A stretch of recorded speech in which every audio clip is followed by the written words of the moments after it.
So కంపెనీలో ఉండే digital అసెట్స్ని సెక్యూర్గా చేసుకోవడానికి రకరకాల tools and technologies that is related to cyber security అనేది మనం ఉపయోగించి కంపెనీలో ఉండే డిజిటల్ అసెట్స్ని కానీ డేటాని కానీ సెక్యూర్గా ఉంచుకోవచ్చు.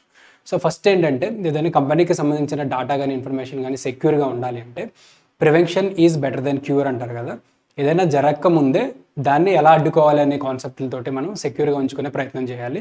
సో అలాంటి టెక్నాలజీస్లో ఫస్ట్ది ఏంటంటే ఫైర్ వాల్.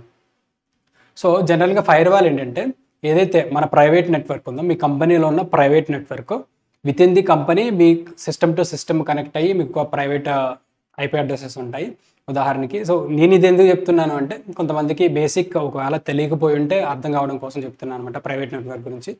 ఉదాహరణకి మీ రౌటర్తో కనెక్ట్ అయిన కొన్ని డివైసెస్ ఉంటాయి. ఉదాహరణకి 192.168.0.1 ఒక గేట్వే అనేది ఉంటుందన్నమాట. సో ఆ రౌటర్ గేట్వే ఏదైతే ఉందో ఆ గేట్వే నుంచి ఆ రౌటర్ అసైన్ చేసే ఐపీ అడ్రసెస్ మొత్తం ప్రైవేట్ ఐపీ అడ్రస్లు ఉంటాయి అనమాట. 192.168.0.1, 0.2 అప్ టు 254 అట్లా అనమాట. సో ఇది ప్రైవేట్ నెట్వర్క్గా చెప్పుకోవచ్చు. సో మీ రౌటర్ ఏదైతే ఉందో ఆ రౌటర్ నుంచి ఇంటర్నెట్ కనెక్ట్ అయిన ఐపీ అడ్రస్ అనేది ఇప్పుడు పబ్లిక్ ఐపీ ఉంటుంది, మీ ఇంటర్నెట్ సర్వీస్ ప్రొవైడర్ ప్రొవైడ్ చేస్తారనమాట.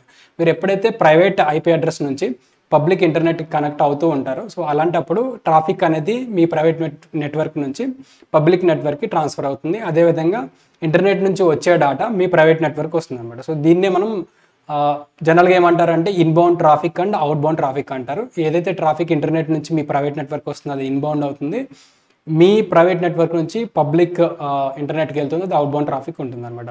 సో ఇది నేను ఎందుకు చెప్తున్నాను అంటే ఏదైతే ట్రాఫిక్ ఇన్ కేసు ఒకవేళ మలిషియస్ ట్రాఫిక్ ఏదైనా ఉంది అనుకుందాము, ఒక ఏదైనా అటాక్ సైబర్ అటాక్ జరుగుతూ ఉన్నప్పుడు ఏమవుతుంది అంటే ఫైర్ వాల్స్ అనేవి జనరల్గా software based and hardware based firewalls ఉంటాయి.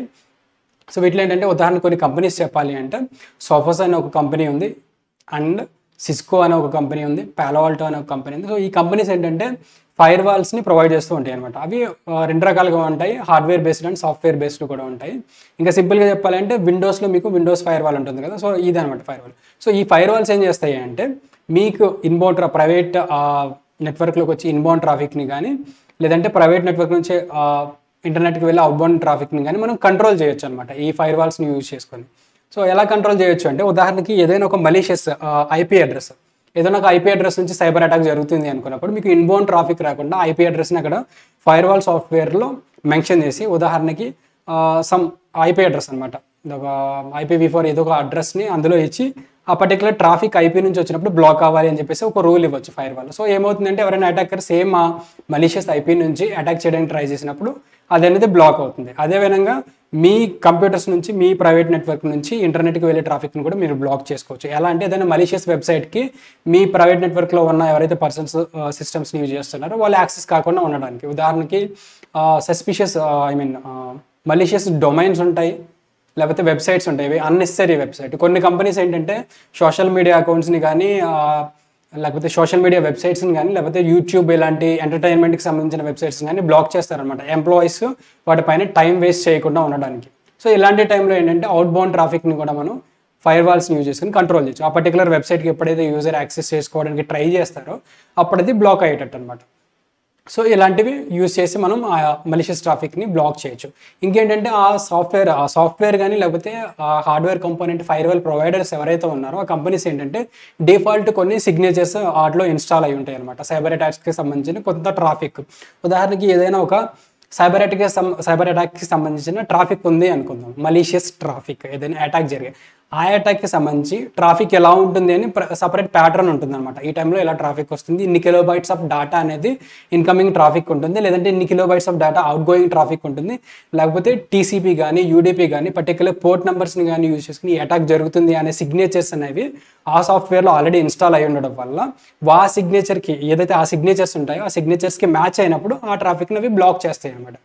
సో ఈ ఫైర్ వాల్ని ఒక్కదాన్ని ఉపయోగించి మొత్తం మనం సెక్యూరిటీ ఇవ్వచ్చా కంపెనీ కంటే లేదు. సో ఒకే ఒక టూల్ని కానీ టెక్నాలజీని కానీ సర్వీస్ని కానీ యూజ్ చేసుకుని మనం కంప్లీట్ సెక్యూరిటీ అనేది కంపెనీకి ఇవ్వలేము. ఇదొక రెగ్యులర్ సెక్యూరిటీ ప్రాసెస్లో ఇదొక టెక్నాలజీ అని చెప్పొచ్చు అనమాట ఫైర్ వాల్ టెక్నాలజీ అనేది. సో ఇది ఫైర్ వాల్ గురించి. సో ఎవ్రీ కంపెనీ ఏదైతే కంపెనీస్ డేటాని హ్యాండిల్ చేస్తున్నాయో ప్రతి కంపెనీకి ఈ ఫైర్ వాల్ అనేది డెఫినెట్గా ఉండాల్సిందే అనమాట.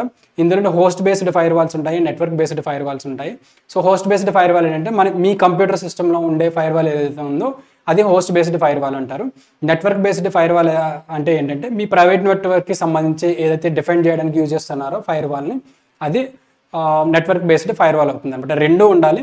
సో అక్కడ ప్రివెంట్ కాకపోతే ఇక్కడ ప్రివెంట్ చేయడానికి పాసిబిలిటీస్ ఉంటాయి అన్నమాట సిస్టంలో. ఉదాహరణకి మీరు ఏదైనా ఒక మలీషియస్ ఫైల్ ఎగ్జిక్యూట్ చేసినప్పుడు ఆ ఫైల్లో ఏదైనా కోడ్ ఉంది అనుకుందాం, మలీషియస్ ఐపీకి కనెక్ట్ అవ్వడానికి ఏదైనా కోడ్ ఎగ్జిక్యూషన్స్ ఉన్నాయి అనుకుందాం.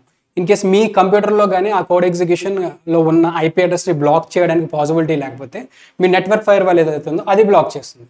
సో ఇలా host based and network fire wall కూడా అవసరం అవుతుంది అనమాట. కొన్ని హైబ్రిడ్ సొల్యూషన్స్ అవసరం అయితే వన్ సింగిల్ సొల్యూషన్ పైన మనం ఆధారపడలేము అనమాట ఫైర్ వాల్ అయినా సరే. సో వీటికి ఈ ఫైర్ వాల్స్ కూడా లేటెస్ట్గా కొత్తగా వచ్చే అప్డేట్స్ కానీ ప్యాచెస్ కానీ చేసుకుంటూ ఉండాలన్నమాట. ఎందుకంటే కొత్తగా వచ్చే సిగ్నేచర్స్ కానీ ప్యాటర్న్స్ కానీ వాటిలో అప్డేట్ అవ్వడం వల్ల ఏంటంటే ఏదైనా సైబర్ అటాక్ కానీ ఏదైనా జరిగినప్పుడు ఇది బ్లాక్ చేయడానికి పాసిబిలిటీ ఉంటుందన్నమాట. సో ఇది fire wall. Every company should have a fire wall. Thank you so much.